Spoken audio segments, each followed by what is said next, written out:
दोस्तों, वो चोर पकड़ा गया है, उसकी शिनाख्त हो चुकी है, वो रंगे हाथों चोरी करते हुए पकड़ा गया। सबूत इकट्ठे हो चुके हैं। राहुल गांधी जी ने कई सबूत सबसे साझा भी किए हैं और कई सबूत आ भी रहे हैं, लेकिन चोर आड़ ले रहा है। चोर बचने की फिराक, चोर बच के भागना चाहता है। चोर इतना बौखलाया हुआ है कि गृह मंत्री संसद में गाली गलौज पे उतर आए।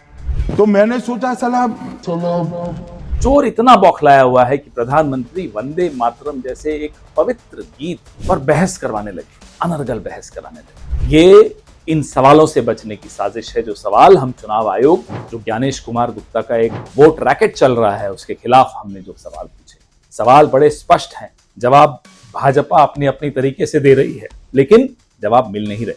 क्यों चीफ जस्टिस ऑफ इंडिया को चुनाव आयुक्त के सिलेक्शन पैनल से बाहर कर दिया गया? 2024 के लोकसभा इलेक्शन से पहले क्यों पूरा कानूनी इम्यूनिटी, लीगल इम्यूनिटी चुनाव आयोग, मुख्य चुनाव आयोग को दे दी गई? क्यों 45 दिन के अंदर सीसीटीवी फुटेज को डिस्ट्रॉय करने का नियम बनाया गया, नियम बदल कर यह नियम बनाया गया? क्यों मशीन रीडेबल, बिल्कुल ट्रांसपेरेंट तौर पे हमें वोटर्स लिस्ट नहीं दी जा रही? और कैसे भारतीय जनता पार्टी के नामी चेहरे, नेता, कार्यकर्ता अलग अलग राज्यों में वोट देते हुए दिखाई दे? ये सवाल बड़े स्पष्ट हैं। राहुल गांधी बार बार पूछ रहे हैं, खड़गे साहब बार बार पूछ रहे हैं, कांग्रेस पार्टी ये सवाल बार बार पूछ रही है।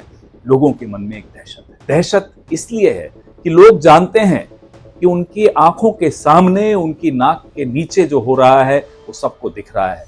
लोकतंत्र की हत्या हो रही है और नरेंद्र मोदी के, अमित शाह के और ज्ञानेश गुप्ता के हाथ लोकतंत्र के खून से रंगे। रामलीला मैदान में 14 तारीख यानी कि कल पूरे देश से जागरूक लोग इकट्ठे हो रहे हैं। वोट चोर के खिलाफ अपनी आवाज बुलंद करने के लिए इकट्ठे हो रहे हैं। आइए, भारी संख्या में रामलीला मैदान में आइए, चोर को भागने नहीं दें। जय हिंद, जय संविधान, जय कांग्रेस।